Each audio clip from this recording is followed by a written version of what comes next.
आदेश आदेश आदेश। गीता ज्ञान का भाग 61वां, अध्याय 3, श्लोक संख्या 28, 29 और 30। ज्ञानी अज्ञानी के कर्म का फर्क समझाया और प्रकृति की बात भी समझाते हैं। जीव मात्र जन्म से मृत्यु तक प्रकृति की कृपा से जीता है, बड़ा होता है, वृद्धि पाता है, अवस्थाएं बदलती है। हम जो कुछ भी करते उसके लिए हमें न अभिमान होना चाहिए, न अहंकार करना चाहिए। आगे सकाम कर्म का नतीजा क्या है वो भी बताते हैं। 28वें श्लोक में बोलते हैं, परंतु हे महाबाहु, परम तत्वों को जानने वाला महापुरुष, इंद्रियों को और इंद्रियों की क्रियाशीलता को प्रवृत्ति के गुणों द्वारा करता हुआ मानकर कभी उनमें आसक्त नहीं होता। 29वें श्लोक में बोलते हैं कि माया के प्रभाव से मोहग्रस्त हुए मनुष्य सांसारिक कर्मों को प्राप्ति आसक्त होकर कर्म में लग जाता है। अतः पूर्ण ज्ञानी मनुष्य को चाहिए कि वह मंद बुद्धि वाले जो सकाम कर्म करते हैं उनकी बातों से, उनके कर्मों से उनको देखकर विचलित न हो। 30वें श्लोक में बोलते हैं, अतः हे अर्जुन, अपने सभी प्रकार के कर्तव्य कर्मों को मुझ में समर्पित कर दे। पूर्ण आत्मज्ञान से युक्त होकर आशा, ममता, संताप पूर्ण रूप से त्याग करके युद्ध कर। बहुत समझने वाली बात यहाँ पे बताई है और ये समझना चाहिए, क्योंकि ज्ञानी होके भी माया के चुंगल में फंस के और दलदल में हम फंसते ही जाते। भगवान श्री कृष्ण कहते हैं कि प्रकृति में सब गुण है। प्रकृति त्रिगुणात्मक है, सत्व, रजस और तमस तीनों प्रकार के गुण हैं। इसलिए सृष्टि को त्रिगुणात्मक कहा जाता है। हमारे शरीर में मन, बुद्धि, इंद्रिया इत्यादि गुणों के आश्रय से हम भी अलिप्त नहीं रह सकते, मगर वो हमारे पूर्णतः संचालन में है। हमारा कंट्रोल है इस पे, ये सब पे हम कंट्रोल कर सकते हैं। क्रिया हमेशा परिवर्तनशील है। क्रिया स्थान, परिस्थिति के अनुसार बदलती रहती है। पदार्थ जैसे नष्ट होता है, ऐसे क्रिया भी समय काल के अनुसार बदलती है या एक भाग पूर्ण होकर दूसरे भाग में प्रवेश करती है। मगर हमें हर रोज हमारे कर्मों के बारे में अवलोकन करने की आदत है, उसको छोड़ना चाहिए, क्योंकि हमारे में राग आ जाता है और राग के कारण हम कर्म में भेद लाते हैं। उसी के कारण कर्म के साथ वर्तन में भी भेद आता है और राग हमेशा क्रोध का जन्म देती है, अविवेक भी लाती है। राग दूर होने से बहुत बड़ा फर्क पड़ता है। ये है, वो ऐसा है, वो ऐसा है, हमको क्या जरूरत है? सबको समदृष्टि से देखो। और ये ही जरूरी चित्र है।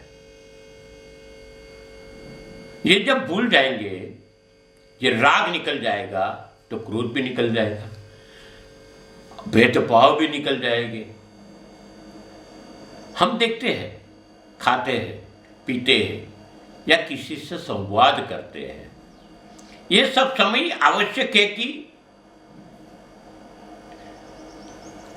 हम इस चीज के अंदर पूर्णतः कुछ भी प्रकार का राग रखे बिना बात करे, देखे और निष्पक्ष होकर देखे। हमेशा हम क्या करते हैं, जो देखते हैं उसकी तुलना करना चालू कर देते हैं और यह विवेक चला जाता है। बोलने में संयम नहीं रहता है, विवेक चला जाता है और ये विवेक जब चला जाता है तब क्रोध उत्पन्न होता है।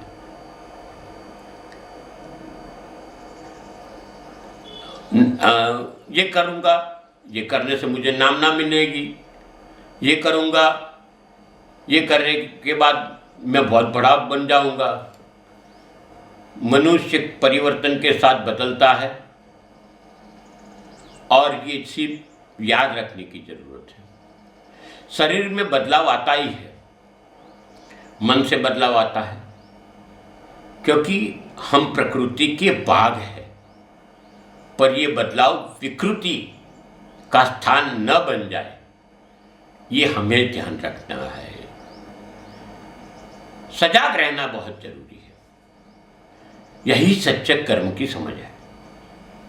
भगवान श्री कृष्ण ने अर्जुन को कहा है कि विवेक बुद्धि द्वारा सब कर्मों को मुझे अर्पित कर दे और तेरा कर्तव्य कर्म कर, फर्ज निभा। कर्म से बंधन होता है। ये कहने का मतलब ये नहीं है कि कर्म के साथ खुद का बंधन मत रखो, क्योंकि संसार में सब प्रकार के कर्म सिर्फ और सिर्फ कुदरत के अधीन होते हैं। मगर इसमें आसक्ति को जोड़ के या कर्ता भाव लाने से, मैं करता हूं, ये कर्ता भाव लाने से बंधन उत्पन्न होता है और इसका नतीजा आप तो जानते ही हो, अच्छा नहीं आता है। और परिणाम लक्षी कर्म हमेशा कभी न कभी अपना विकास रोक देता है। बंधन से न जुड़ने से या कर्म समर्पित करने से कर्म का उद्धारक हो जाता है, कर्म उद्धार हो जाता है। अपने शरीर से लेकर प्रकृति तक हर चीज मेरी समझने कि हमारी जो भूल है, ये भ्रम है हमारा, कुछ मेरा नहीं है। सब कुछ संसार का है, सब कुछ कुदरत की भेंट है। ये प्रकृति का स्वामी स्वयं परमात्मा है। कर्मों को गुरु को या परमात्मा को समर्पण करके मुक्ति मिलती है। ये प्रकृति भगवान की बनाई हुई है, ये प्रकृति परमात्मा ने रची हुई है। हमें ये नहीं भूलना चाहिए कि उसी प्रकृति का मैं हिस्सा हूं, मेरा कुछ नहीं है, मैं सबका हूं। ये समझ लेना। आज के जमाने में बात एक शब्द आता है, सुन लेना। गवर्नमेंट में बड़े बड़े बाबू लोग होते हैं, उनको अधिकारी बोलते हैं। अधिकारी का मतलब ये लोग ऐसा समझते हैं, यही गलती होती है कि हमारा सब पे अधिकार है। ये गलत सोच है। अधिकारी का मतलब यहां भी डेफिनेशन यही आती है, व्याख्या यही बनती है, जिस पे सबका अधिकार हो वो अधिकार। ये प्रकृति भगवान की है और मैं ये प्रकृति का हिस्सा हूं। ये गवर्नमेंट भगवान की है और ये गवर्नमेंट का मैं हिस्सा हूं। ये प्रजा ने बनाई है, इसमें मैं हिस्सा हूं, तो मैं भी प्रजा का हूं। ये बात याद रखने की है। तो हमें कोई डर नहीं रहता। और प्रकृति, हमने लास्ट एपिसोड में भी बोला था कि प्रकृति खुद ब खुद बड़ी होती है। समय समय पे खाना पीना हवा पानी सब मिल जाता है। तो अगर मैं प्रकृति का हूं तो मुझे भी मिल जाएगा, मैं भी हिस्सा हूं, इनका ही बच्चा हूं। इसी तरह मानने से, इसी तरह समर्पितता आने से सब कुछ पूर्तता होती है। सब भगवान को अर्पण करने से कामना, ममता, संताप ये सब शायद रह जावे तो वो भी भगवान को अर्पण कर दो, सब खोज सही हो जाएगा। तकलीफ वहां होती है कि हम कुछ अर्पण तो नहीं करते, सब बांध के रखते हैं और ठोकरें खाते हैं। गुरु महाराज अपने वहां आते हैं तो बोलते हैं, गुरु जी ये मकान तो आपका है, ये तो आपका है। गुरु बोले शायद कि दस्तावेज कर दे तो कर देगो क्या? ये नहीं होता। बोलना और करना दोनों में बहुत बड़ा फर्क है।